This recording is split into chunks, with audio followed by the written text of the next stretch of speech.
souveraineté de soi, souveraineté de l'humanité, grand monarque. Le royaume des cieux est là, et il ne vient pas de manière à frapper les regards. Comme l'a dit le Christ, le royaume de Dieu s'est en effet incarné sur terre, et l'arrivée de Donald Trump au pouvoir en est l'attestation. Aujourd'hui, chaque humain a la possibilité de choisir entre l'ombre et la lumière et vivre selon la domination de telle ou telle énergie, en conscience. Chacun a le choix de se projeter dans sa vie. Le choix conscient est porté à l'échelle collective, à l'échelle de l'humanité. Chacun peut choisir entre l'énergie de vie et l'énergie de mort. Pour lui-même, pour son collectif, c'est-à-dire sa famille, son peuple, son pays et plus largement pour le genre humain. Ce choix a été fait par un nombre suffisant de personnes sur Terre pour faire basculer la domination de la lumière sur les ténèbres. Ce choix est d'abord un acte de volonté. C'est la volonté de choisir la bienveillance, l'altruisme, la paix, par la foi, en quelque chose de bien plus grand que soi, qui nous unit, le divin. Cette volonté par la foi a refaçonné la face du monde, l'échiquier mondial. La paix Est-Ouest se rétablit en périphérie du monde d'abord avec les États-Unis et la Russie qui offrent à nouveau l'espoir d'une stabilité mondiale. Reste le centre, l'axe Israël-Palestine, Paris et plus largement l'axe Europe-Moyen-Orient.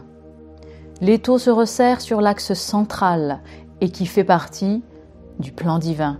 Ce deuxième semestre 2024 a été le théâtre du point de basculement de l'humanité vers sa libération finale et totale des ténèbres, de ces chaînes du passé.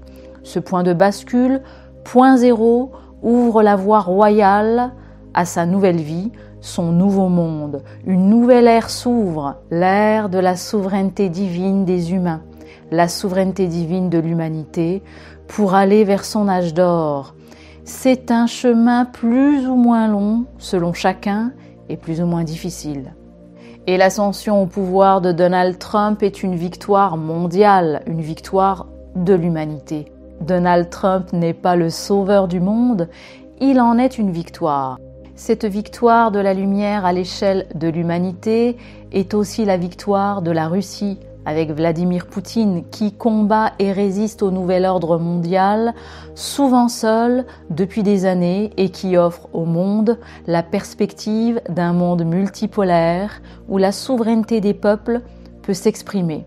C'est une victoire aussi de tous les pays qui n'ont osé s'affirmer jusqu'à maintenant par peur de représailles de l'état profond, de l'ombre. C'est une victoire aussi pour les peuples en guerre, noyautés et gangrénés par l'ombre. C'est une victoire de chaque être humain qui trouve un écho lumineux de taille pour oser enfin s'affirmer, se révéler. Cette victoire est collective. Mais cette victoire n'annonce pas encore la fin des conflits et des souffrances de par le monde. Elle est une étape cruciale et déterminante. Car c'est aussi la victoire du grand monarque depuis la France. Le grand monarque est le libérateur prophétisé depuis des centaines d'années, voire des milliers d'années, de la France et du monde, des ténèbres et du chaos. Il a été prophétisé pour remettre en place la royauté divine au cœur de la France, en rétablissant la monarchie, le royaume de Dieu, par un nouveau roi, et une nouvelle gouvernance respectueuse des besoins fondamentaux de l'être humain et du divin, de la Trinité divine christique. Ce grand monarque est porté et soutenu par un collectif de Français qui ont fait le choix du divin par la volonté et la foi. Le grand monarque représente la souveraineté de l'humanité divine. C'est ce grand monarque qui est le futur souverain de la France, un roi, un porteur de flambeau comme le fut Jeanne d'Arc, et un collectif formant ainsi la Trinité divine de la France, qui est son essence. La France représente en effet la trinité divine de l'humanité et a un rôle très particulier. C'est en elle que réside la flamme de la liberté, la triple flamme du cœur de l'humanité.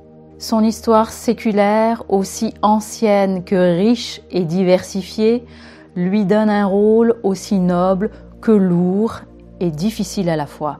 Elle porte la mission du Sacré-Cœur de l'humanité pour accueillir et unir toutes les spiritualités du monde dans leur essence, leur pureté, le Sacré-Cœur du Christ.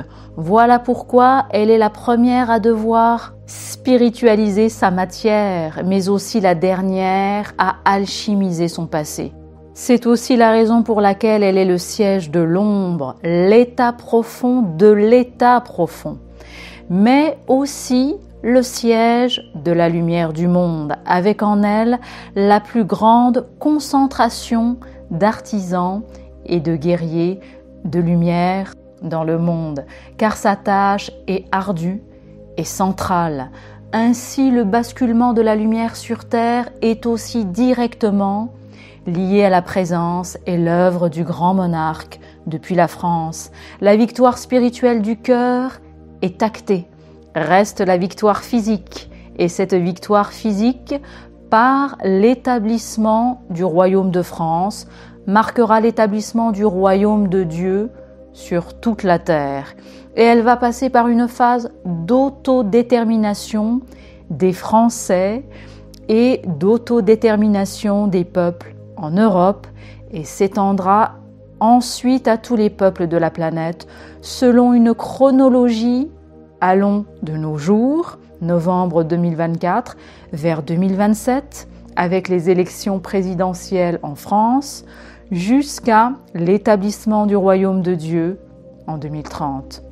Cette chronologie vient bousculer les visions des différentes prophéties de la fin des temps, car l'humanité a suffisamment évolué pour reprendre son destin en main dans le plan divin directeur, et particulièrement en France, elle crée les conditions de sa propre libération durant une période de transition de 6 ans pour se purifier et s'affirmer. Nous entrons maintenant dans une ère d'autodétermination pour construire le royaume divin. Et cela passera par les présidentielles de 2027 pour libérer la France de ses tendances et de ses personnages politiques obsolètes. Et cette phase de construction va permettre au grand monarque d'établir son assise matérielle pour manifester pleinement son règne depuis la France avec les Français divins, souverains dans les prochaines années qui viennent. Cette phase d'autodétermination s'établit dans une France où les tendances et aspirations politiques, idéologiques et spirituelles sont si variées, allant des tendances républicaines, droites, gauches, nationalistes, les anarchistes, les royalistes, légitimistes, orléanistes, etc., etc. Toutes existent encore et vont s'alchimiser pour l'unité.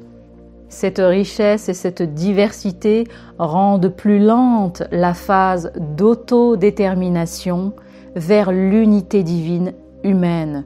Ce sont les phases d'évolution des Français et plus largement de l'humanité pour se purifier des ténèbres et seront plus ou moins difficiles ou faciles selon notre capacité à accueillir le plan divin.